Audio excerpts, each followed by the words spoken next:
Okay, hi everybody. I'm Ben Songroth, and I'm here with John Umekubo. John's going to be leading our design thinking workshop in San Francisco this summer as part of the EdTechTeacher Summer Institutes. So, John, why don't you first start out by telling us a little bit about design thinking? Sure. Design thinking is a way to approach problem solving.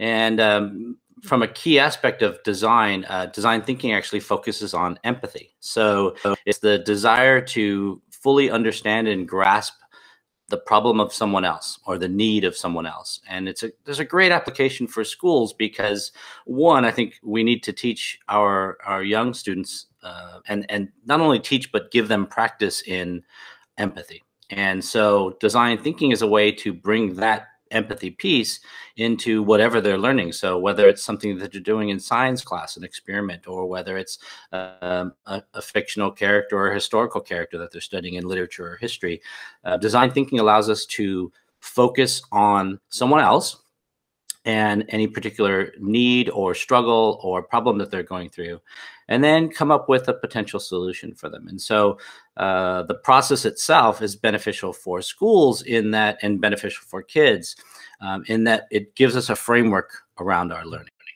That's awesome. So, can you describe for everybody that's thinking about taking this course how you use the design thinking process with your kids right now?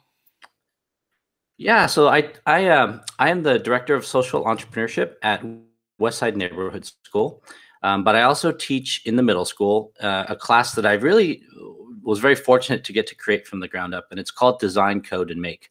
And so we go through a series of different activities, sort of larger unit, that take students through a design process in the creation of something, whether they're having to code it, whether they're having to design it and then 3D print it or laser cut it, or whether it might be something that involves robotics or movement. And so I always try to start from the aspect of, here is a problem, let's dig deep into this problem and then come up with solutions. And then part of that also is, as we're designing these solutions, there's a lot of sharing, a lot of communicating, a lot of group work, and a lot of iteration. You know, here's where I'm thinking my project is going. Let's get some feedback. Let's rework that problem and come back and try again. And so I've been very fortunate to be able to do that. In my prior work at another school, I was also doing design work with kids, and it's really nice to give them the opportunity to build something or design something for someone else.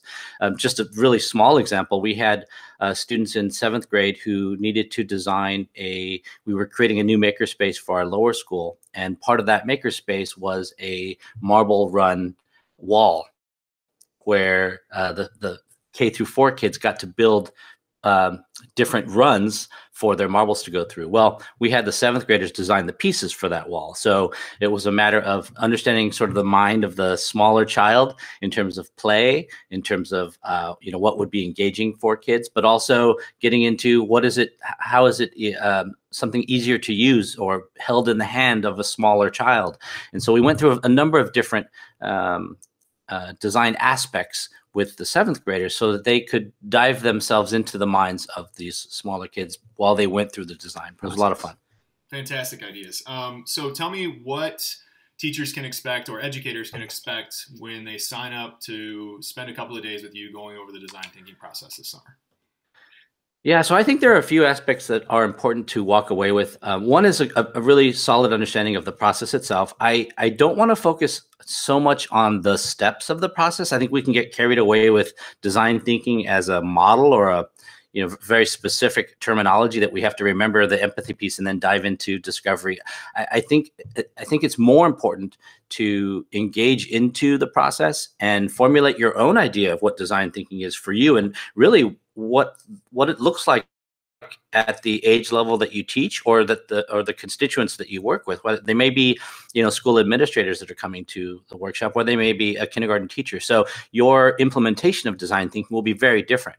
And so it's not so much about the steps as it is about a more holistic view of the process itself and how that process fits into what you're doing. And so with the participants over these 2 days, we'll look at some good models, some really great models actually of design thinking that's already happening in schools at different different age levels.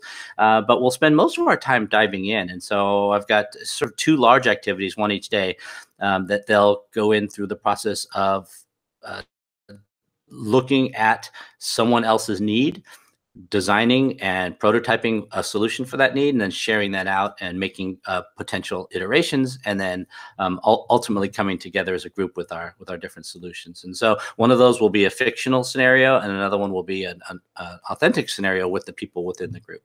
That's awesome. So to wrap up for everybody, John's really, really good. I got a chance to talk to some teachers that were with him in Palm Springs at our summit this past January. They loved it. The workshop was amazing. So be sure to sign up, check it out. It's going to be a lot of fun this summer in Boston. So John, what's your social media presence, just in case people want to look some stuff up before they sign up? Yeah, so I'm on Twitter and Instagram mostly, both at my first initial last name, so J Umekubo, at J Umekubo for either one. Awesome, very good. All right, John, thanks for your time, and register at EdTechTeachersummer.org. Thanks, everybody. Thank you, Ben. All right. Awesome, that was good.